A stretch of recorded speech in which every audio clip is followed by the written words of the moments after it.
To talk about your quantum computer. Can we go see it? Yeah, please. Why not? Please come. This is the temperature on the Earth. This is equivalent to temperature on the Sun. Pretty cold in here. Oh, inside it's very cool. It's cooler than interstellar space. Can I put my hand inside? No. Don't do those adventures here. Okay, please. Today we have Mr. Nagaraj, CEO and founder at QpiAI. Why did you just think, okay, I want to make a quantum computer? For the first time with quantum computer, we'll be talking to nature in its own language. Anything artificial is not going to get us to any intelligence. Classical compute versus quantum compute. In terms of speed, how fast can it go? See, classical computer are good at running software. Okay, Right. Quantum computer are good at solving tough problems. If we have 100 logical qubit, I think most of the commercial applications are feasible. All the computer what we had today is. What's the biggest challenge you faced till now, up until now, bringing the company up? We were in uncharted territory. Nobody believed we will make quantum computers. A lot of critics are coming out and saying that quantum is just a hype. What do you think? I went through this thing in 2015, 2016 when they used to call AI winter. Technology, it has its own cycle. So when you had computer also, people thought, when computer comes, you lose jobs.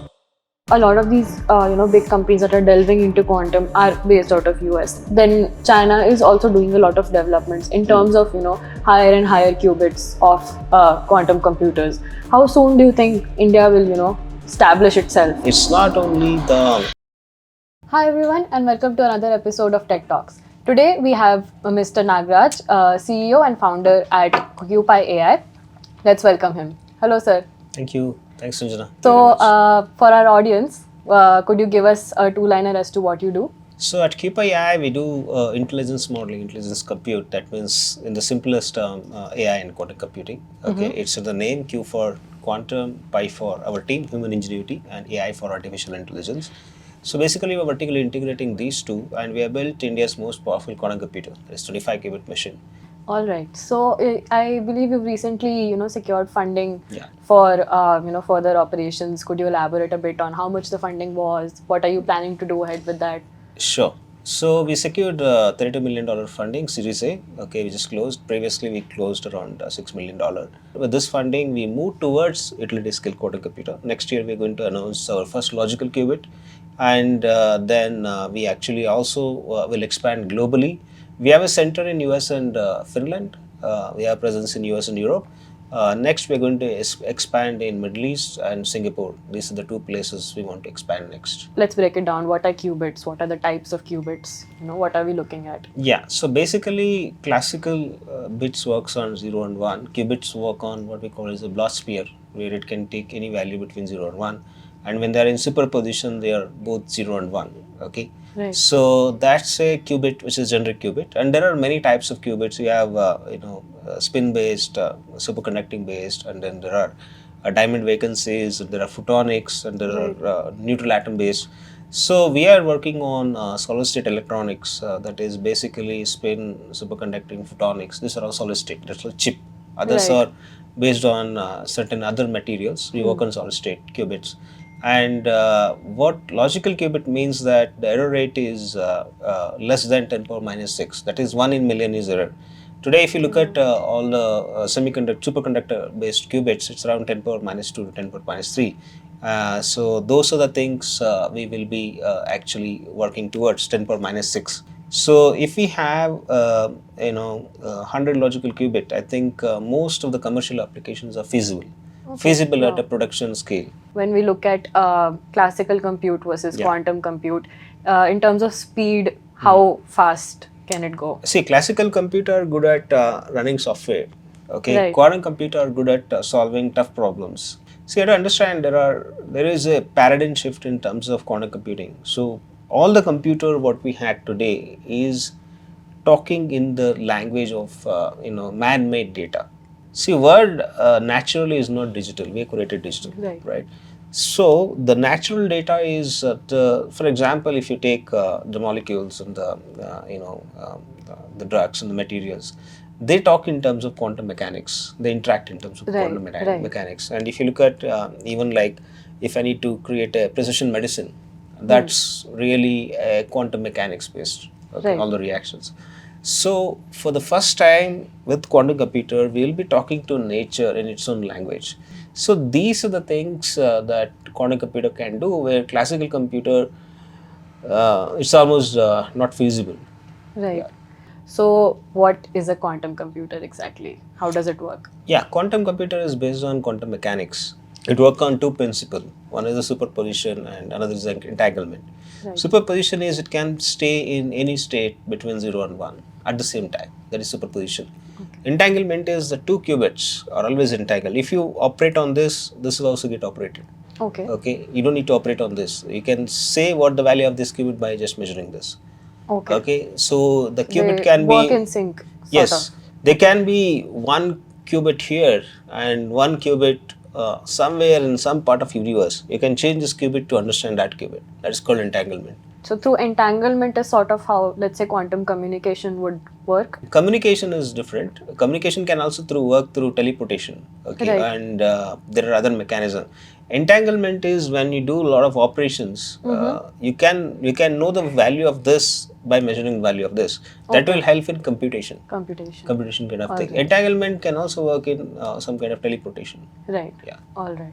So, QpiAI has also developed its own quantum computer, Yes. and you announced it a few months ago. So, could you tell us a bit about your? Oh, we announced a 25 qubit machine a few months ago, and now we are working on 64 qubit, and also we have 8 qubit QviDya for education. All right. That's completely indigenously made, and 64 is also completely indigenous made, and we will be announcing on November 1st. Okay, on the Rajya Sabha day.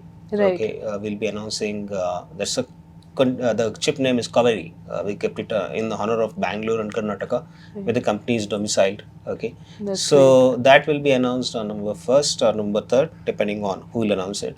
Okay, so that will be there, and we have a roadmap until 1000 qubits, and then we have a logical qubits starting from Yukti, and then all the way going to 100 logical qubits before 2029. Right. So that's our plan. Right. Yeah. So, now that you talk about your quantum computer, can we go see it? Yeah, please. Why not? Please come.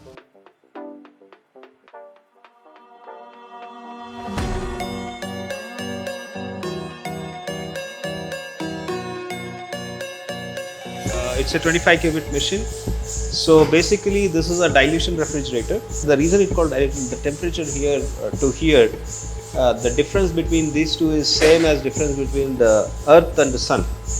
This is at 300 Kelvin. This all the way to come to 10 millikelvin. Wow. So we are doing everything in the small space. Okay.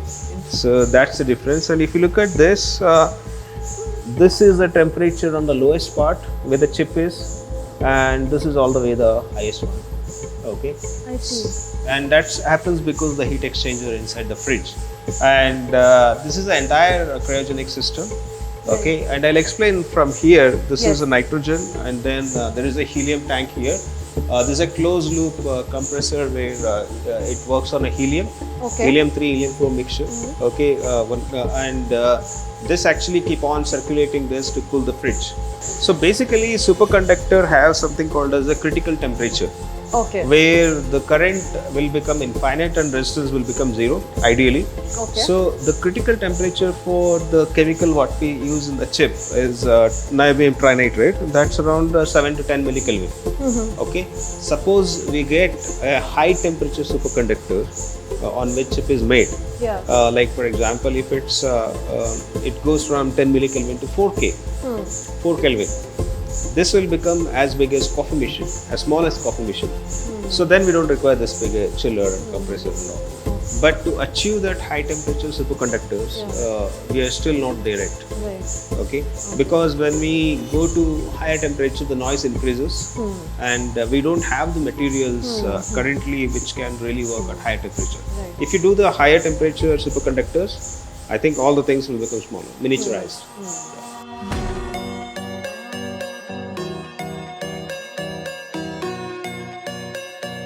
This is where all the program runs and create all the software get compiled, and they get converted into RF microwave pulses, and that will interact with the qubits, and that will read out the qubit states back. That's the whole mechanism the way it works. What is the noise that it's That's making? a heart pulse. That is like for a compressor. Okay. Yeah. So it's sort of pulsing in information pumping that's something. going inside. Yes. No, it's not information. It's pumping the cryogenic. Okay. It's a cryogenic noise. Not really this one. Okay. This doesn't make any noise. Okay, I see. And this is the amount of noise it makes usually when it's like in process. Yes. Okay. And can we call this like a mini data center for this? Or Yeah, it's a mini, what should I say, rack for this, which contains a lot of computation modules. Right. Yeah. And we can scale this down. Yes, we are planning to scale this down with PCI cards. And this is connected to a server room there. Okay. There are a lot of GPU servers. Okay. And those servers are where people log in to execute their program. Right. And from there it gets connected here, and all the execution happen here. Okay. Yeah.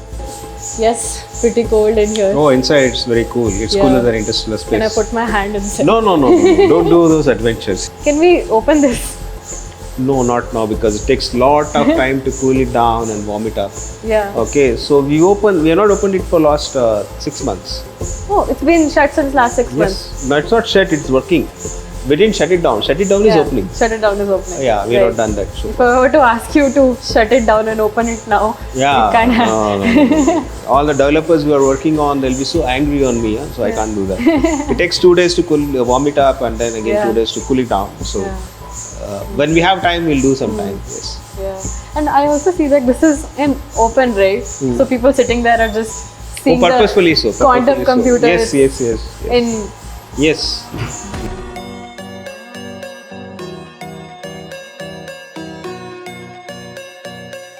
Thanks a lot for showing us the quantum computer.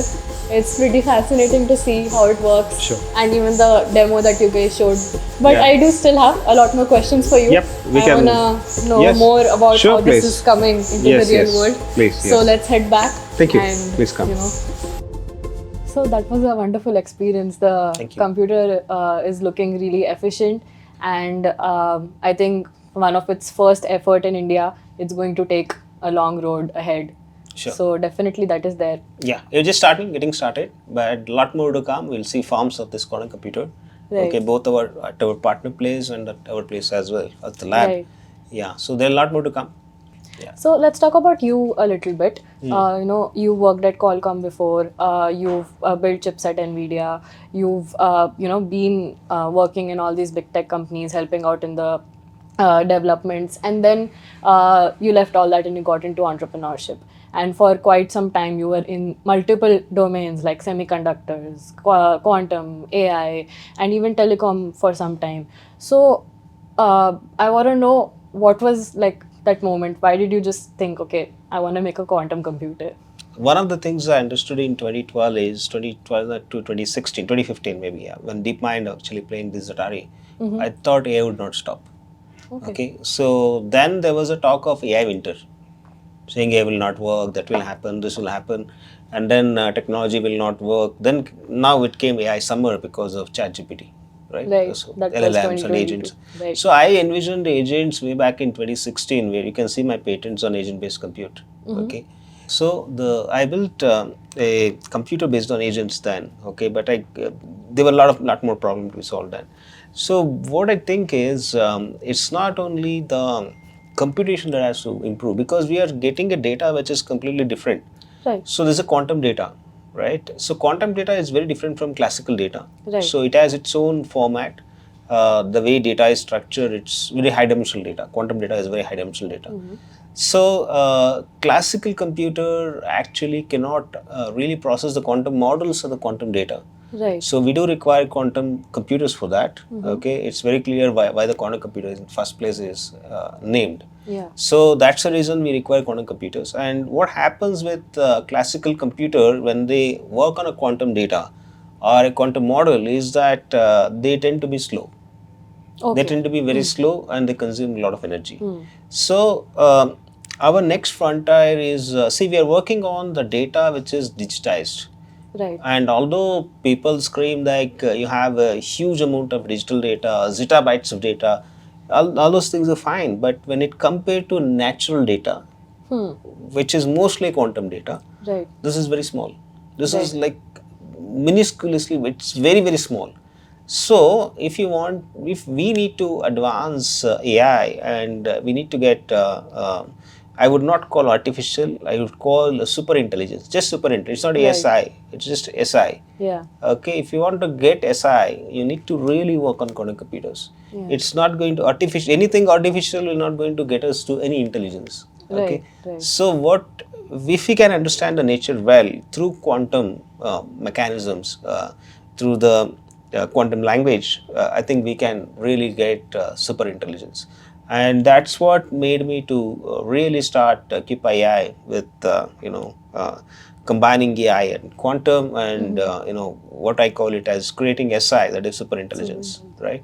So that is the main motivation of starting QpiAI, starting quantum computing. Yeah. So you talk about quantum with so much passion, and you've had a background in wireless engineering, and that's where you started off, and then sort of now you're leading India's boldest bet in quantum. Yeah. So what is driving you? What are you chasing? I would say, like, is it some sort of legacy? So I was just following a lot of things happening around, and I was just curious, like, why these things, why not this, and all those things. Okay.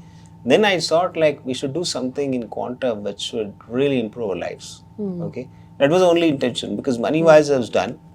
Okay, and I was not following any legacy and all. I'm a very simple person. Okay, so what I wanted to create is wonderful team. Of course, one of the things which is a byproduct is we have extremely good team. Right. Okay, and they're wonderful people, and they enjoy the working. That's very satisfying. Okay, every day I read it for 5-6 years. It's very satisfying, and we got a fantastic investor in Avatar and NQM, especially NQM. Our DST director, Mr. Dr. Abhay Karandikar, and mission director J.V. Reddy, and also chairman of NQM, Dr. Ajay Chaudhary. These are all angels of India. Okay, so they are the one. It's really very enjoying to work with them, and also the investors. Like Avatar is a fantastic investor. Earlier we have Evernest, they are also fantastic people. Okay, then SIDBI, which is a government-backed fund. So we are very lucky to get even angel investors, either Ramesh Radhakrishnan or former CEO, chairman and CEO of Cognizant, Lakshmi Narayan, and then FSID, which is from IIC. So this venture came together as though like it was God made. Right. Okay, as though like it's a moment. It was waiting for it to happen. Okay, and then when all this come together, naturally the success will be a byproduct, and also the process is very enjoyable. Right. Okay, so currently if you look at the way we are bringing up this quantum computer, and also building up our next quantum computer. Okay, and then team passionately work on all the customer problem to solve them, address them, and they're very excited to see the product in the hand of customer. Right. Okay, so all these things add up to the journey, and it's a very enjoyable journey, at least for me until now. But it's not without challenging, but we enjoy challenging also. One of the things happens is this company is either up or down, team is together. That's very important. This is a battle-hardened team that we have today. Right. That's very important for us. You mentioned all this comes with its challenges. So I want to know, have there been moments of doubt for you where you've just felt that maybe I should give up now? No, not never.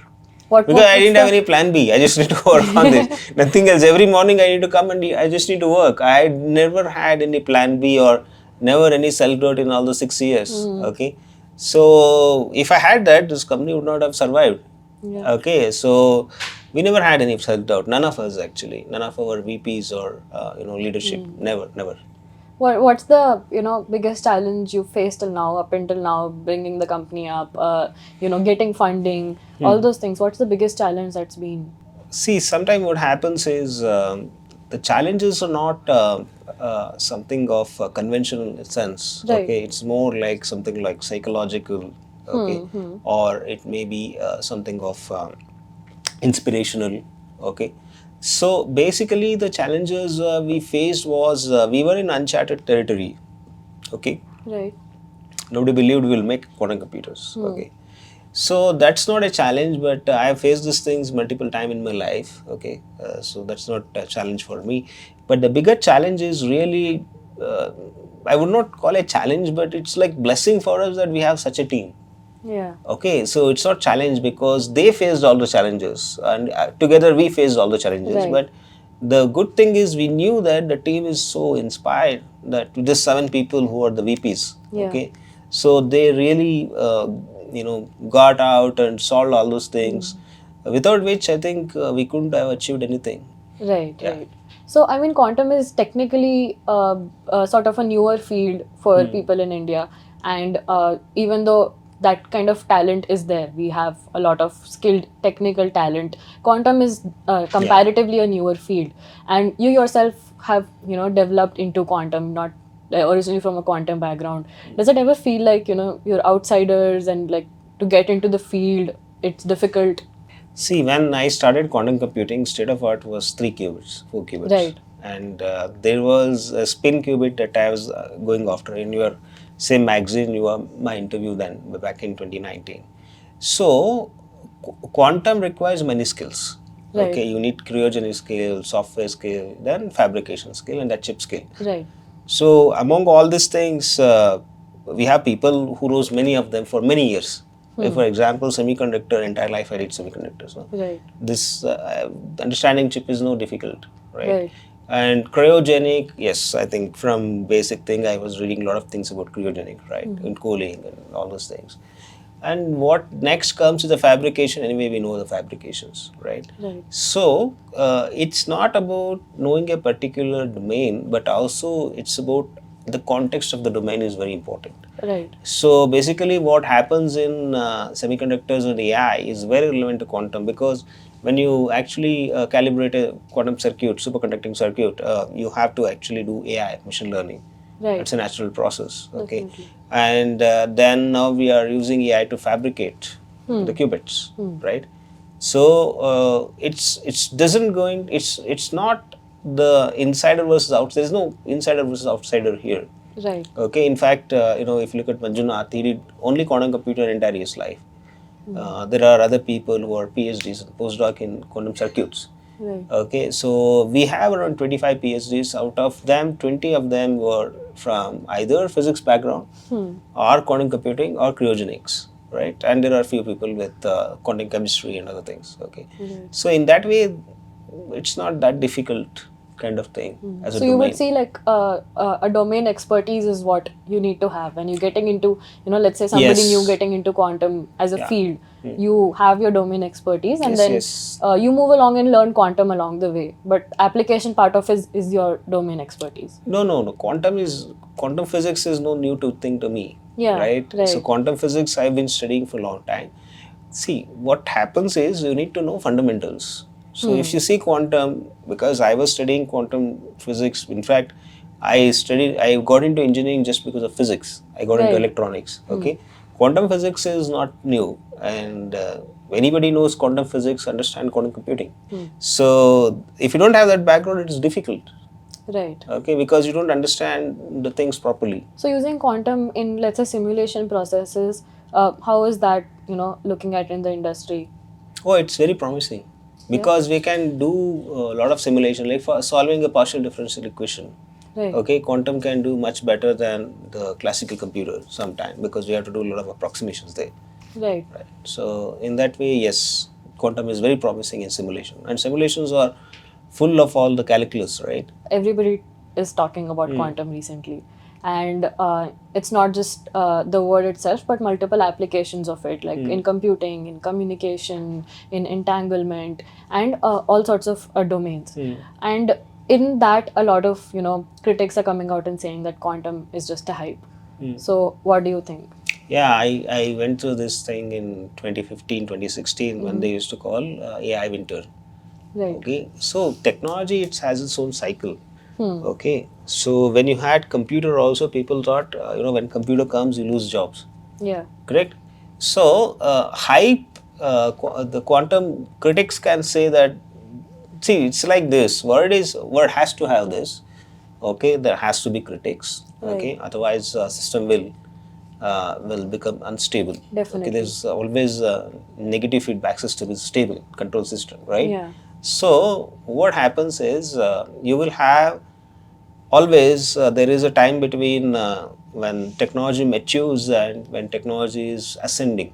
I would use the word ascending because technology has to go from the inception to actually it getting a little bit mature to actually it becoming deployable, and some initial result comes, then it becomes inevitable that okay, this is working.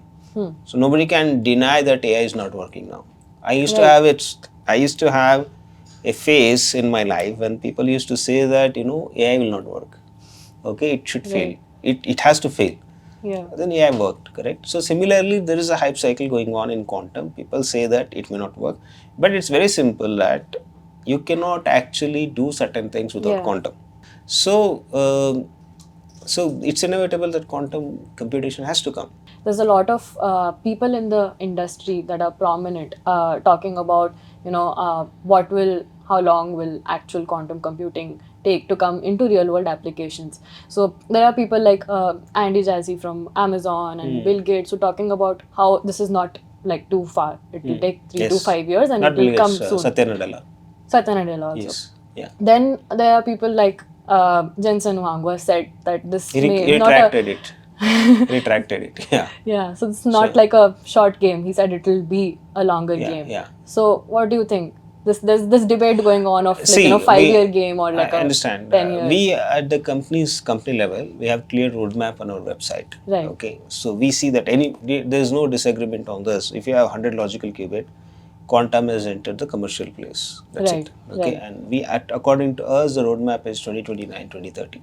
So a clear roadmap. A company has a clear roadmap on which is public. Right. Okay? Definitely. So we do think in next 3-4 years, quantum will be mainstream. Okay. And in your roadmap, you've also talked about 1,000 plus qubits by 2030 end of this decade, and you're aiming and progressing to reach there. What makes you so confident? When the bigger companies like Google, IBM, who are also working towards they have a such similar goals. roadmap. So they also have a similar roadmap. Exactly. Has same roadmap. How do you know for sure that you're going to achieve this? Yeah, we know how it works. Yeah. Okay, we have made it work. Okay, we made 25 qubit work within very short time, and we were capital efficient. Okay, we made it up very quickly, and then we know how the circuit works. What is the technology that has to be used to make 1,000 qubits, or in order to do a logical qubits? Those are all figured out. Okay, of course there will be engineering challenge. There's no science challenge. Yeah. There's no technology challenge as such. There's an engineering challenge. See, when you reduce anything to lesser challenging thing, from a technology challenging to engineering challenges, then you will be confident as an entrepreneur. Right. Okay, so that's where we are. Could you let's say break down your business revenue model a bit for a better understanding of how things So we work? have 2-3 business models. One is licensing, one is solutioning, and of course other is selling the quantum computers. Right. These are the things we have actually, and they also have a similar business model. You look into IBM, they are into solutioning. Of course, they are not in licensing. They are into cloud service provider. They're more into services. But we are 50%, maybe services are just 30%, and we are more into product. Right. That's the difference. Yeah. I think you also bring in the aspect of how critics in India have been talking recently about how the country needs to move a bit towards a product mindset and move on from the service mindset. Yeah, that's absolutely right. The reason for that is very simple. If you have a product, what happens is you build a lot of IPs and a lot of values. There are a lot of technologies are built. Services also requires a lot of technology. It's not like without technology. But the thing is, services, you don't own the technology. Right. Correct? See, at some point in time, when we go to deep tech, you have to be a product company, because deep tech cannot run on services alone. Like quantum is a deep tech, space is a deep tech. What services? Of course, there are some small services business, but the real big thing comes in products. Yeah, unless you have a product, then what is the worth of what you're providing? Absolutely. You can't measure that, and also like it's not scalable. Yeah. Okay, so when you are in deep tech, you desperately require a product. Right. Yeah. And when you talk about scalability, as a company, you're also focusing on a full stack development. So you're talking chips, you're talking superconducting qubits, you're talking the quantum computer. So there's so much happening for a company of your size. Do you think that's a bit much? No. How are you No, progressing not at in all. that plan of, Not at all. you know, See, if you look full at stack Apple, development? they are a system company. We are a Right. system company. We provide quantum computers. They provide laptops, phones. These are systems. So if you want to be in that business, it can be a startup, it can be a big company. At the ground level, first principle level, you have to do this. Okay. Say if you are building a bike company, like for example, you're building a car company or a bike company. Okay. Right. It's a system. So you have to do whatever is required. So if you are a startup which is doing a car or a bike, you have to do what it requires. Right. But there can be startups which can build bike and cars also. Okay, there was one last startup we had was Tesla. Right. Tesla was a startup at some point, but they did something wonderful. They bought electric car in the world. So startups can also do system. When startups do system, they have to do all the things. Yeah. Okay. So in terms of scaling quantum computers and selling them, you know, fully functional, roadmap ahead, what do you perceive as some challenges that might come? There are engineering challenges, as I told you. So Right. those challenges has to be solved. Those are very precision engineering challenges, like for example error correction, Right. and for example how do we actually build a quantum computer without any vibrations, Right. kind of thing. That is already solved. Then there are challenges like how to scale the quantum computer, quantum chips, Yeah. or quantum computers. So there are engineering challenges that we will face. Right. We know about that. Okay, so we are prepared to solve those things. Yeah. You know, there's all sorts of architectures that are coming up in terms of semiconductors when we look at it. But do you think the same architecture sort of apply in scaling of quantum chips as well, or how does it work? Yes. You look into GPUs, those are built on chiplets. We call Right. it as chiplets. Chiplets or 3D Yeah. stacking and Yes. so and so. We are using all those technology here also. Like for Alright. example, we are slicing big 1000 qubits into maybe smaller chiplets, and each of those chiplets are 3D stacked. Right. There are 3 dice, and each of the chiplets are made up of 3 dice, and they're connected among the dice using a chiplet architecture on the single package. Right. So that's how we are planning to scale. And there are actually problems that comes like when we do this, how long we can scale, like, is it 1000 qubits or the 5000 qubits? We have to determine those things. And once we have that, then we are also prepared to do system to system entanglement. Okay, that is also something we are trying to do just to make sure that we can take in a large circuit to be solved. So large quantum circuit to be solved from the software side. Okay, so those are the engineering challenges we face. It's like almost similar to what happened with GPUs when they actually the latest NVIDIA chip you see. Right. Okay, Right. so Blackwell, right? Okay, Yeah. so the way they put it, everything on the packaging. So we may do that in future on our chip also, QPUs also. Is that something, you know, the knowledge of that is something you bring from your previous Well, experiences? that is universal knowledge now. Okay, from my previous, of course, I worked on GPUs, and that helps a lot. And I was also interviewed before doing NVIDIA and the same day at chiplet architecture that they did with Ryzen and other chips. Okay, and also they have one of the things they did with is EPIC. Okay, Right. that is on the Yeah. process side. Okay, so those architecture are something we may use in superconducting chips as well. Yes. Yeah. So, I mean, you just showed me your quantum computer. When we talk about real world applications of, you know, the computer that you have built, could you, like, you know, provide me with a few examples of like real world computing that it has? One of the tried things on? is molecular dynamics, simulation of molecular dynamics. That is something we have done. Okay, and then binding energy calculations, so at a small scale, very small atoms. Okay, so we see that when we have around 100, 200 qubits, I think we can do certain things in NISC. But when we have 100 logical qubits, we can do a lot more. Right. Yeah, Right. we are doing some application to model it, to prototype it, the algorithms, and then for education. That's exactly what we're doing, 25 qubits. But when we reach a higher number of qubits, we can do a lot more. So at the start you had mentioned your 64 qubit that you're going to announce soon. What are, you know, certain real world applications that you're aiming through that? So we are going to do a lot of supremacy tests with that. Okay. Okay, quantum supremacy test. We try to replicate Willow and other chips. Okay. Right. Google thing. And other things, what we are trying to do is really prototype certain algorithms which are very important for quantum chemistry. Right. Okay, and also build certain libraries of quantum machine learning that we are trying to do with 64 qubits. It may not be at a production grade, But then we get a lot of insights into like what is possible and where are the boundaries and how do we extrapolate what happens when we get higher qubits. So that those are the experiments we try to do. Let's say we talk a bit about the sustainability and eco-friendly aspect of quantum computers. So you have also openly talked about, going towards a more and more sustainable, Yes. practice. Yes, So yes. could you mention a bit about that? When you have a nuclear reactor next to your data center, or you want to plan to build a nuclear reactor next to your data center, that's the peak of your technology. Okay, Right. that's the peak of GPUs or how we know about things. So I see that for a sustainable data center, the stack is very simple. You have a CPUs, GPUs, and then QPUs. When you have these three, you don't require nuclear reactors next to data Right. center. So that's where that's the kind of sustainability we are looking for to bring in a computation. And of course, the effect of this kind of computation architecture will have on the way we do the chemicals, the way we do the manufacturing, and that will result in more sustainability. And more importantly, if we can achieve that, we know the secrets of nature, which is quantum. Okay, that's a huge effect on sustainability. Yeah. Right. So, in the quantum computer that you just showed me, Yeah. what would be the parts that you would say are truly green? Truly green. I think everything of them, when you compare the energy it consumes compared to what it is in other place. Right.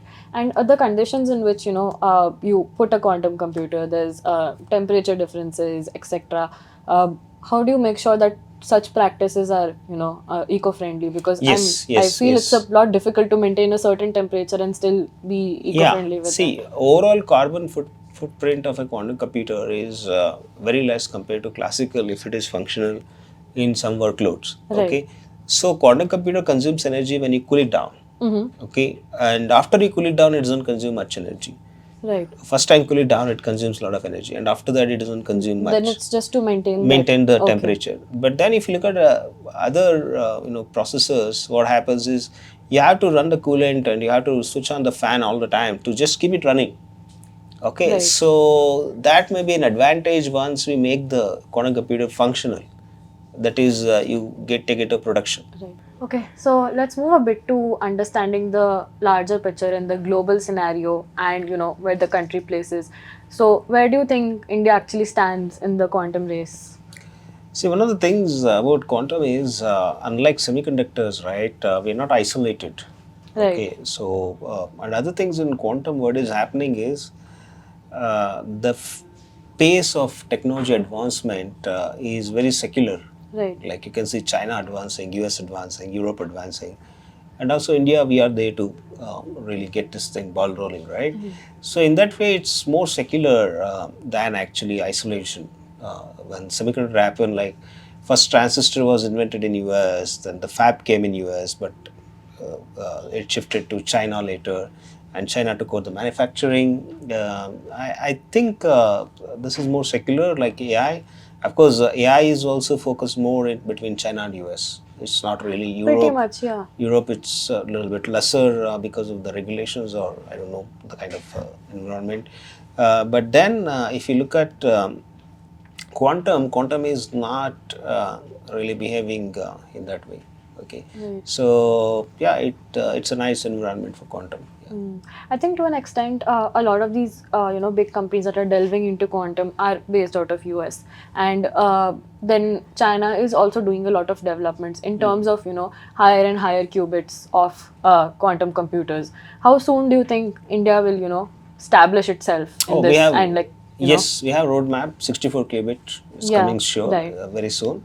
If you see after 153, which IBM has, it's very close. Right? Yeah. And of course, we have a similar roadmap for logical qubit. IBM is at 2029, we are at 2029, 2030. Right. So we Yeah. are competitive there, okay, with respect to that in terms of both research and infra. Of course, execution is one thing we have to see, like how it goes in next few years in India. And establishing National Quantum Mission has really helped us out. Yeah. It's a vision of Prime Minister, and it has gone well. Okay, and we have extremely good people there who really have a national interest in their mind. Okay, yeah. Now that you mentioned National Quantum Mission, when we talk about in details of how is the NQM actually supporting QpiAI, and be it funding or be it any sort of knowledge or tech transfer, how do you put as to what is the support you're getting from the NQM? NQM is formed to actually seed fund all the ideas, and we have wonderful DST secretary, Dr. Abhay Karandikar, who has a vision of really Right. supporting to the company, and also we have a good team in NQM and DST who are supporting us. They're supporting in terms of ecosystem. They're supporting in terms of really setting up the milestone, which is something we can execute on, and then they have a roadmap, right? Right. Because NKM has a roadmap. Yeah. That's very important, and yeah, these are all helping the company actually go towards the milestones. Okay, so and then what happens is once you have NKM funding, okay, so it's really the startup can grow from there. Yeah. So that has been very helpful. I think one of the biggest help we got is with NKM. Yeah. I mean, when you mention, funding and support from, government and such initiatives from the government, I can't help but think of, Minister Piyush Goyal's statement that came some time ago. What do you think about deep tech? Do you think it's getting enough, funding or enough attention that it needs? See, that statement came because of concern. Okay, there was a concern that we don't have enough deep tech.